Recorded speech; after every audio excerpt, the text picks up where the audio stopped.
Hello, my name is Daryl Anka, and for the past 40 years, I have been channeling an extraterrestrial entity that we call Bashar. Bashar is a first contact specialist from his civilization, which is called Esasani, which is in a parallel reality. If we were to overlap their reality with ours, his planet would be about 500 light years in the direction of the Orion constellation. He's brought through a lot of information to us over the last 40 years, and we're going to explore and share some of that information today in this series. My experience with him began in 1973 when I had 2 broad daylight UFO sightings here over Los Angeles, which started investigating the idea of what that was all about and led me to the understanding that Bashar and I have made an agreement to do this channeling before this life. So we would like to present that information to you in this series.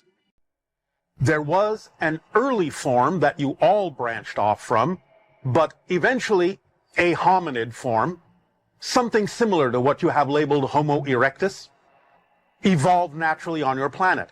At that point, several 100,000 of your years ago, an extraterrestrial species that called themselves the Anu did in fact come to your world, and they were in search of certain minerals to assist them in the balancing of the atmosphere of their own world. Realizing what a monumental task it was, they decided to inject their own DNA, being master geneticists, into several of the hominid species that had evolved to a certain point and were similar enough to them to transform into those that could help them in this endeavor. Thus, they created from the original hominid form what came to be understood now as Homo sapiens. Welcome. I'm going to tell you a story about humanity. And like any good story, we need to start at the beginning. A lot of people want to know what the beginning was like for humanity. So after channeling for 40 years, the information has often been asked, where did we come from? The way the story goes from the information gathered from the channeling is as follows. Many hundreds of thousands of years ago, the natural hominid that evolved upon the earth, that we often refer to as Homo erectus, existed, and at one point, the story goes, an extraterrestrial race visited the earth. They came to earth to mine minerals that would help them create a balance on their planet. And in taking on this task, they began to realize that it was quite daunting and would take a long time, longer than they had. It was very important to balance out the weather on their planet with the minerals for a very, very short period of time. And so they needed help in order to do this. They began to look around and saw the natural hominids that had evolved here, who were close enough physically to the extraterrestrials that they thought perhaps if we can somehow train them to be of assistance in mining these minerals, the task will go faster. But being master geneticists, they felt that a way to accomplish this would be to take their own genetics and inject them into the hominids and create them to be a little bit more like the extraterrestrial race so they would be easier to train, so that they would be able to understand what the task was all about and help the extraterrestrials who were called the Anu or the Anunnaki. So they undertook a program of genetic alteration where they introduced their own genetics into Homo erectus and other early hominids and began to create what became us, Homo sapiens. A lot of people talk about the idea of evolution, and they talk about the idea of thinking that there must have been a kind of missing link between early hominids and Homo sapiens, because there seems to be an evolutionary jump that occurred where suddenly we gained much more brain power, much more brain capacity, and it hasn't yet been fully satisfactorily explained how that occurred. it may be possible that this so-called missing link is actually the extraterrestrials that came to Earth so long ago and injected their DNA into the early hominid in order to create Homo sapiens. As humans were created, then they began to act as a workforce to help accelerate the mining operations that were so important to the ETs and allowed them to accomplish their task within a timely manner. However, the idea is that because the ETs were so advanced, these early humans began to kind of look upon them as godlike beings, and they began to think of them as something far above humanity. Also, the ETs may have acted to keep the humans at a certain level. In many of the stories that exist in early documents, such as the Bible, these stories are told, but they have been sort of mythologized. And I think they do represent something a little bit more literal. When it talks about the idea, such as the Garden of Eden, and how the gods did not want humans to be as smart as they are, to know the things that they knew, and how eating from the tree of knowledge caused them to be expelled from the Garden of Eden, so to speak. This may be a metaphor for what actually happened in terms of humans seeing the gods and wanting to understand what the gods knew, what the ETs knew.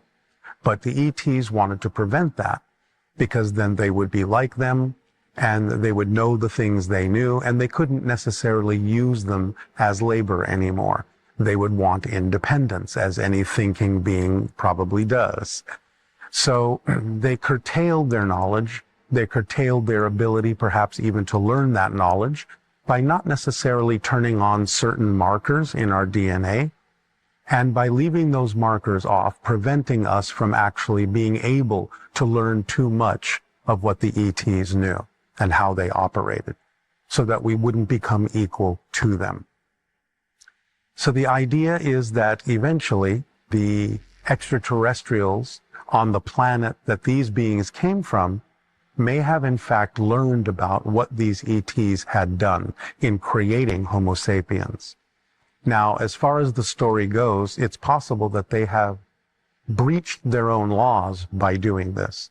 It may not have been something that they were actually allowed to do in creating a sentient species. And so the story goes that they were recalled to their own planet, and that from that point forward, once Homo sapiens had been created, the ETs that had recalled the group that came to Earth knew that they couldn't just abandon mankind. They had to guide them from that point forward until they were assured that mankind could perhaps take care of themselves, could understand basic relationships and basic laws, and could create a society that was self-sustaining. And so the ETs sought to teach mankind things like agriculture and mathematics and so on, so that humankind could become self-sustaining. But I think this is where the stories come from, of visitations from the gods over time, to lead us on certain paths, to teach us certain things, to watch over us and guide us. And this relationship, I think, solidified the idea that eventually became the religions of the world, where we know that there is something observing us. We know that there is something higher than us. Now, this in no way, shape, or form negates the idea of the spiritual nature of God or the spiritual nature of humanity. But I think these things have become enmeshed. These two stories have become intertwined and enmeshed with one another. And therefore, there is nowadays no separation between the idea of God as a spirit and the souls of humanity and the idea of who created us. But I think these are actually two distinctly different stories. While we do have a spiritual beginning, I think we also have a different physical beginning that began, as this story tells us, with the ETs that came to Earth and created Homo sapiens. But they have stayed around to guide us after recalling the group that created us, being that that creation was against their laws. So in guiding us, we now have all the stories of being led through the desert of being taught how to build certain devices, how to create societies, how to have relationships. And this comes across, because the stories have been intertwined, as things like commandments from God, which I think in the early days was simply teaching humanity ways to live, ways to understand how not to fight each other, and so on and so forth, how to get along, so that they knew that they could eventually leave us to our own devices, and that we could build societies that would one day allow us to sort of reclaim our position among the stars, being the children of extraterrestrial beings. So as the story goes, the way the ETs gave us the information that we needed is they literally came down to Earth. They taught us, they showed us how to do things practically. A lot of the old stories of wheels in the sky and fiery demons landing on top of mountaintops and dispensing information can literally be thought of as the ETs coming down to Earth, showing themselves, and literally sort of taking us by the hand and saying, this is the way you do this. This is how you plant seeds. This is how you build these things. These are the tools you need. And when humanity learned enough, then the ETs sought to sort of, again, leave humanity on its own. They may have guided us with their ships. They may have sent messages down to Earth, now and then, messengers who gave us the information we may have needed at that moment. But they mostly started leaving us to our own devices, according to the story, so that, again, they would watch, they would guide from afar, and over time have less and less contact with us to see where we would take the information that they imparted to us, to see if we could survive on our own, if we could learn to build a civilization. Now, of course, because of all of the information being at cross purposes in the beginning, because they had a different reason for creating us than eventually what came to be, our independence was really a very different goal from what they originally intended, the group that created Homo sapiens.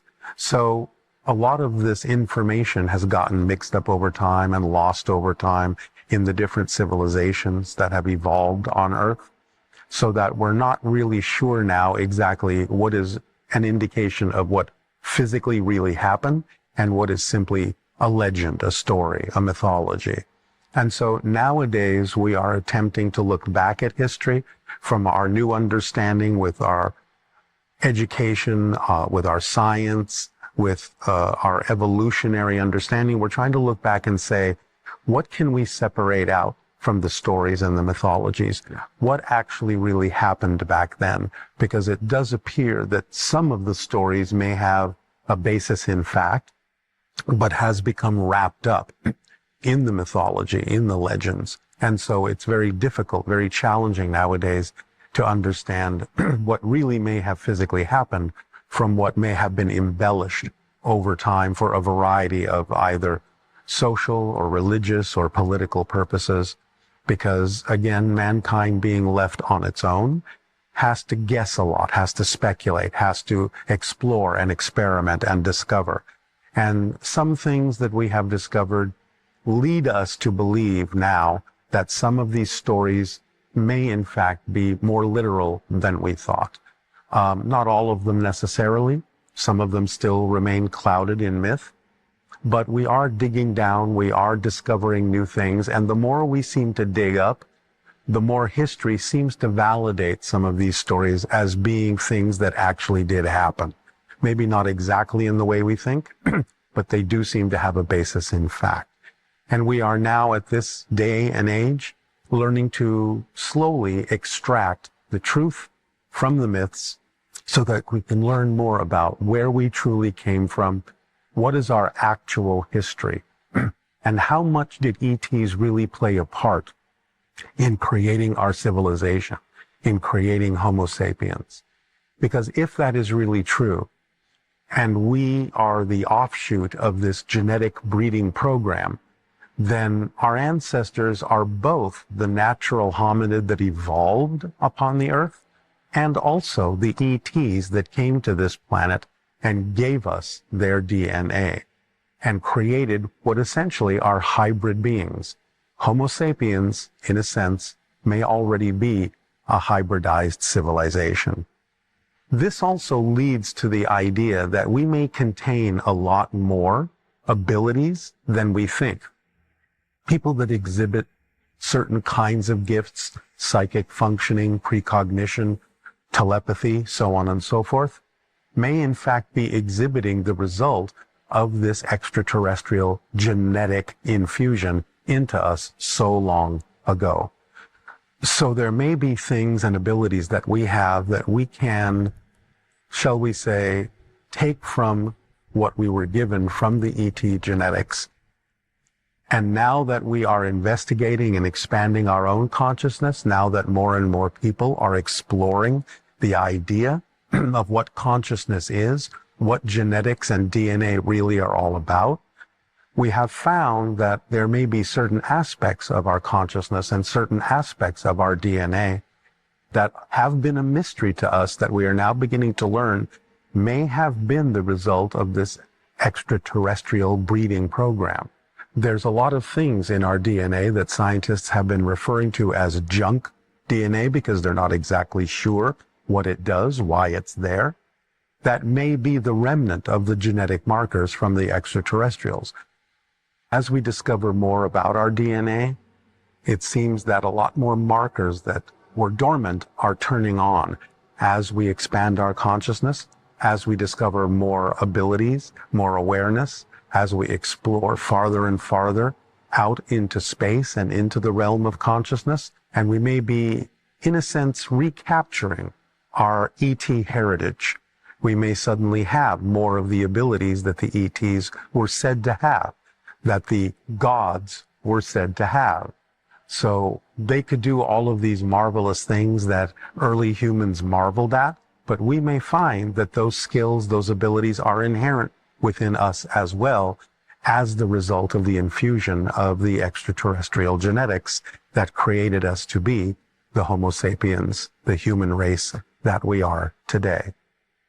When the extraterrestrials decided to inject their own DNA into certain branches of the early hominids that naturally evolved on Earth, such as Homo erectus, they didn't necessarily alter every single branch of these early hominids.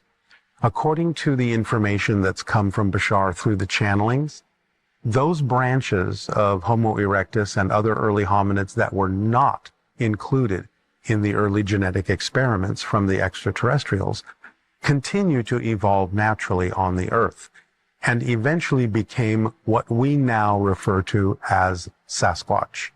So the idea is that if the ETs had not intervened, had not given their DNA to certain branches of the early hominids, and we had all been allowed to evolve naturally, we would all be Sasquatch today.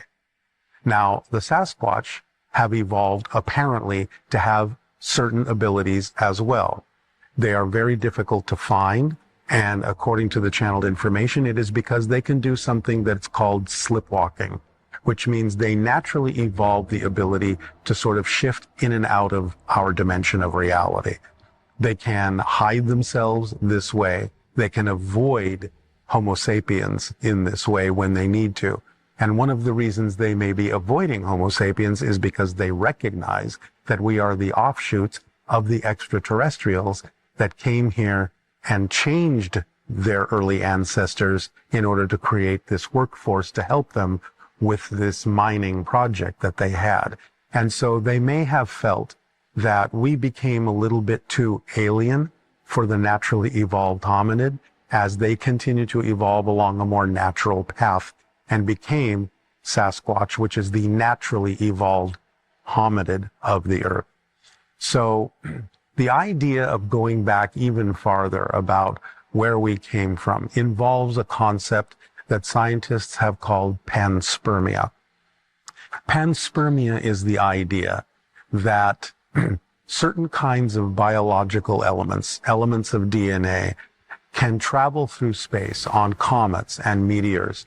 And when they land on another planet, they actually seed that planet with that DNA material, which can then based on the conditions of that particular planet, allow that DNA to blossom, to grow, to combine molecularly, to become the precursor for life on that planet as it happened on Earth. So our DNA may have originated on another planet, another solar system, even another galaxy entirely. And when it arrived on Earth and began the process of evolution as the molecules combined under the proper conditions, it may have given rise to the beings that naturally evolved on Earth and eventually led to the naturally evolved hominid called Homo erectus, at which point the Anunnaki then changed that evolutionary path by giving over to their DNA the human species, the Homo sapiens, creating us to be something that sort of jumped out of that evolutionary path. The natural hominids eventually evolving over the eons into Sasquatch may in fact have watched all of this happen from their own perspective, from their own position, and may not necessarily be capable of really relating to us because we became kind of the aliens on Earth. So we may eventually find that we can communicate once again with our ancestors, with the Sasquatch beings, Bigfoot, Yeti, by all the names they go by. Eventually, as we expand ourselves, as we learn of our true origins, as we relate to the idea of nature on Earth, as we become less foreign, in a sense, to the Earth, by reclaiming and recapturing our humanity, our ancestry, we may be able to eventually create communication with the Sasquatch and rejoin that particular branch of humanity. But we will see if that happens one day. This is a very complex story with many different angles to it, many different perspectives to it. But it is the story overall of humanity. It is the story overall of where we came from, according to the channeled information that I brought through. So it's a very interesting story that has many, many chapters to it, has many different points of view to it. And it is something that we can continue to investigate until ultimately, perhaps one day, we will know the entire story of humanity, the entire story of our galactic family that we belong to. And we will be able to tell that story to the next generation and the next generation, so they can continue to evolve to wherever it is humanity is heading, perhaps going from Homo sapiens to Homo galacticus. Now, I have mentioned that because of the Anunnaki's introduction of their genetics into the early hominid, Homo sapiens became a kind of hybrid species already. And later on in the series, we're going to talk about another introduction, another infusion of extraterrestrial genetics to create a different kind of hybrid. And this will eventually dovetail into the evolution of humanity. But we will get to that later on. One other thing I would like to add that goes hand in hand with the evolution of life on Earth is going back to the panspermia idea, because people have often wondered, well, a lot of these extraterrestrials come to Earth. Why do they look so human? Why are they so similar to us? And I think, as the channeling has explained, panspermia can kind of happen in clusters in different areas in the galaxy, so that one kind of DNA might infuse planets in one area of the galaxy, and another kind of DNA, another arrangement of DNA, might infuse planets in another area of the galaxy. So there might be pockets in the galaxy of the kind of DNA that, when it finds the right conditions on a planet, may actually evolve into humanoid species. And that may be why a lot of the extraterrestrials we hear reports of also look very much like human beings. Or perhaps even more appropriately, we look like them. For example, Bashar's people are humanoid, but they are related to us genetically. And again, that may be what a lot of scientists are missing, because when they say, well, why are these aliens all looking human? They may have had the answer all along, but really missed the point. and that is that all the ones that do look somewhat human may in fact be genetically related to us, and therefore aren't exactly as alien as we may think. 如果你鍾意呢條片，記得俾個讚，分享俾你嘅朋友，同埋訂閱呢個頻道。多謝大家支持。